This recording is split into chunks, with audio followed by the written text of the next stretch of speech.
We are back on Countdown to Kickoff 2011 Action 4 Sports. Look at the upcoming high school football season.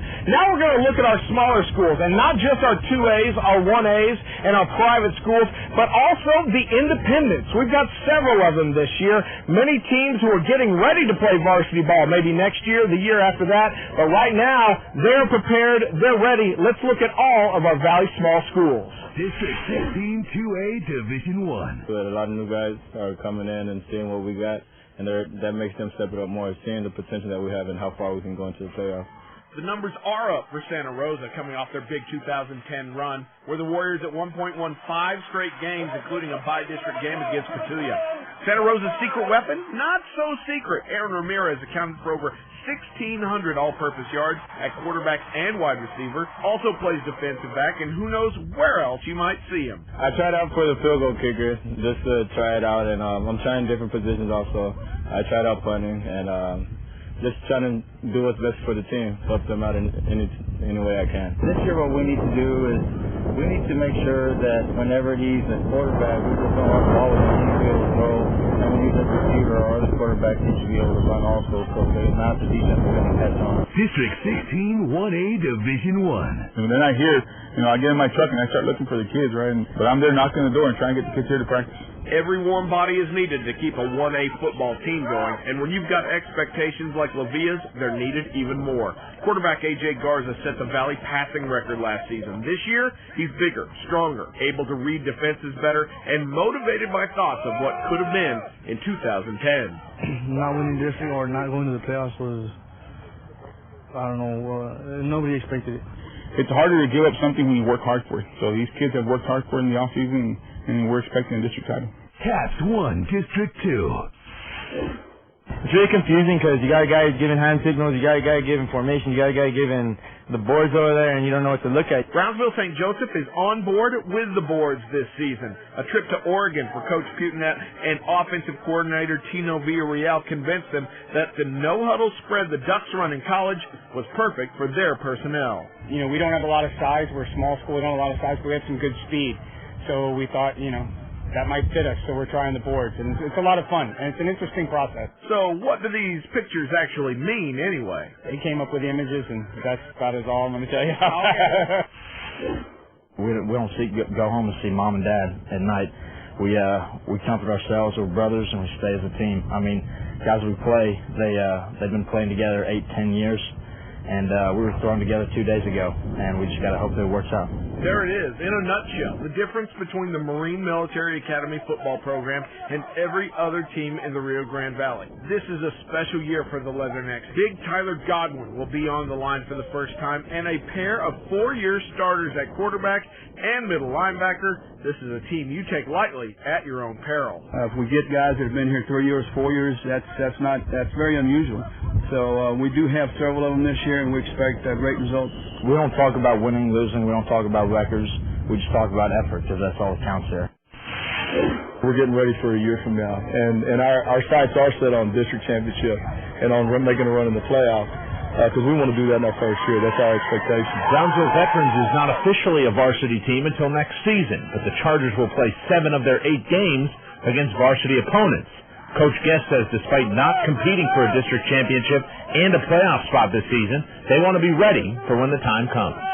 To be able to see the speed of Friday night football getting ready to go into a district the next season. And we need to see that speed this year, so we'll be ready for it next year.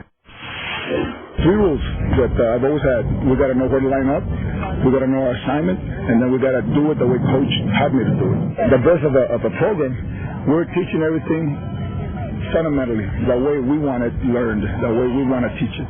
And that's the fun part. We mold these kids as freshmen. 2 scrimmages, 10 games, and those are our district games to get us ready for that next year's alignment. This season is our launching pad, because this is going to get us ready for next year. Next year we go back to district play, and next year we hope to shock a lot of people. Santa Maria tries their hand at fielding a team once more. The Cougars short on numbers, but long on heart and perseverance. This year's new coach used to play his home games at Cougar Field. Now he returns to take over his alma mater. They have a saying in the locker room. It's one team, one heartbeat, and that's blue and gold. And from day one, our boys have responded with the supportive community. I got nothing very treasure here at Santa Maria, and it looks like a very bright future, and I'm very excited to come home. We're a small town, and we're trying to make it big out here. The Monte Alto Blue Devils are one of the Valley's newest high school football programs. Only juniors, sophomores, and freshmen on the roster. No chance of playoffs, but a favorable rating by the UIL could put them in the mix as soon as next year. If the Devils are 2A or 1A in 2012, they've already got a good head start with this bunch. So they were asking all summer, when is the start? 100-degree weather plus 2 a days. They didn't quit. Football is becoming pretty big here. We have little guys, but what we have is good because they have a heart and they like training. And ever since the first day, the guys that wanted to play, they've been coming back and back. And we just like playing football. It's in our heart. The heart of a Lion, that is. LaSarra High School starting their second season as a football program with just enough players to field the team with no substitutions. The hope is to gain the numbers it takes to join a district somewhere down the line. Yeah, right now it's pretty slow. We're coming up, 2 kids, and we don't have the facilities yet to compete in the district, and but we'll get there eventually. The little kids, they see us in school, they want to be like us, and then knowing that we're a role model for them, it feels great. So there you have it, a look at our small schools, our 2A, our 1A, and our TAPPS school, as well as some of the independents, some of the guys who aren't worried about going to the playoffs because they can't. They're not in a district. They're not basically UIL recognized, but they have programs that are playing varsity games this year, and some of those include Brownsville Veterans, PSJ, Southwest, LaSarra, and Monte Alto for a couple of them. MMA also not in a district. They're not in TAPPS, haven't been. Last year was their first season out of TAPPS. But let's start on the 2A level, Brendan, and let's start with you. Santa Rosa, how good do they look, and what can they accomplish? I think Aaron Ramirez is quite a weapon that they have there.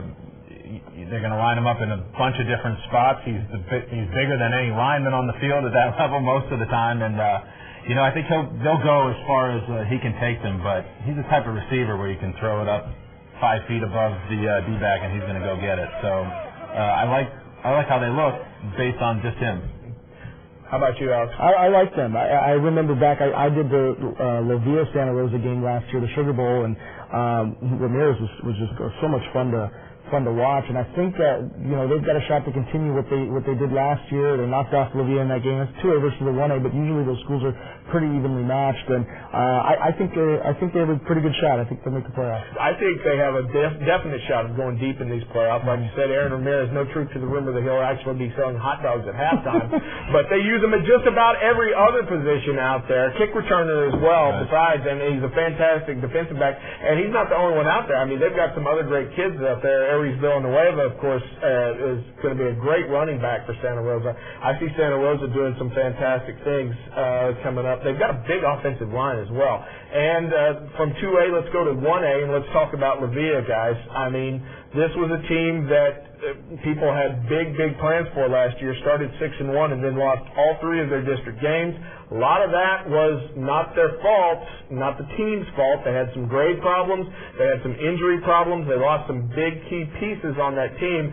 Now they're definitely motivated to go back and not only make the playoffs, but go deep, Al. Yeah, they certainly are motivated, and I think last year was a little bit of a wake-up call because there was a lot of high expectations. They were coming off that national championship at the 7-on-7 tournament, and, Gene Goddard does a fantastic job with this program because, again, at the 1A level, you really don't know what you're going to get year in and year out in terms of athletes, and for them to be as successful as they are year in and year out, at least putting wins up on the tally sheet, has got to be commended. Of course, A.J. Garza coming off a season where he set the Valley record for most yards passing in a year, 3,222 of it, 22 touchdowns. I mean, all of those main guys are back. Richard Cantu, his main target, and running back, they're all back. Noah Castillo, the all-state defensive back, he's back. Lavia should be primed and ready for a deep run in the 1A playoffs, I think. Guys, on the independent level, it's very interesting. Brownsville Veterans, still a year away from being in a district, still a year away from being able to make the playoffs, and yet Coach Mark Guest is down there, and he's leading the Chargers into basically a varsity schedule. They're playing La Villa, they're playing Port Isabel, they're playing Corpus Christi Ray, they're playing Corpus Christi Miller, PSJ Southwest with Jesus Reyes, they're playing some varsity squads. Even little teams like La Serra, Monte Alto, they've got like MMA on their list. MMA in Santa Maria still not back in UIL yet. Of course, MMA out of TAPPS. Santa Maria still looking to get more kids so that they can get back in. But all these independent teams, it's quite interesting watching them schedule all these varsity games against one another. It's not just junior varsity anymore, Alex. I mean, man, is it tough to fill out the schedule sometimes. The one that's interesting to me, and I've said this ever since they said they were going to have a high school, is Monte Alto, because you're talking about kids in the Delta area that would have been going to La Máquina Maria and Ed Chelsea. And where does that change the enrollment in Ed Chelsea? Maybe not this year, but in a couple of years, in that proud tradition of Ed Chelsea, does one of the arms get cut off as a result of Monte Alto ISD? The thing with those teams that I like the purity of how they're playing. I mean, they're not in a district, there's no standings, but to them it's real, and those games count. And they might not receive a lot of press or highlights or airtime, but it's also fun for them to start traditions. I mean, you have PSJA Southwest is coming into a pretty good football school system there. And for them to be able to kind of stamp their own traditions and start things under a new program, it's exciting. Right now, PSJ Southwest is a 3A, Brownsville Veterans is a 4A, but we'll see if both of them might get bumped up once realignment comes around. PSJ Southwest are cutting up far in San Juan again. I mean, that's tough for PSG High, PSG North, and PSG Memorial to swallow, because there's a little piece of the pie they're not getting anymore, and that already happened when Valley View ISD started up again. So there's still a lot of interesting things to kind of play out that are trends to watch as the years to come. I think it's a good move to schedule varsity teams on their schedule, because it's how the kids will learn what it takes. I mean, you could play all the JV and freshman teams that you want, but until you're playing those teams that have varsity programs, that have standings to play for, that have district titles to play for, that's when the kids on the other side will see this is the commitment we have, this is the tradition that they've established, and then they want it for themselves. So even though they might have a rough go of it in terms of how the game goes, it'll be invaluable in the long run. District 32 4A coming up next. 9 teams. It is the biggest district in the Rio Grande Valley. Who will make it to the playoffs? We'll talk about it when we come back.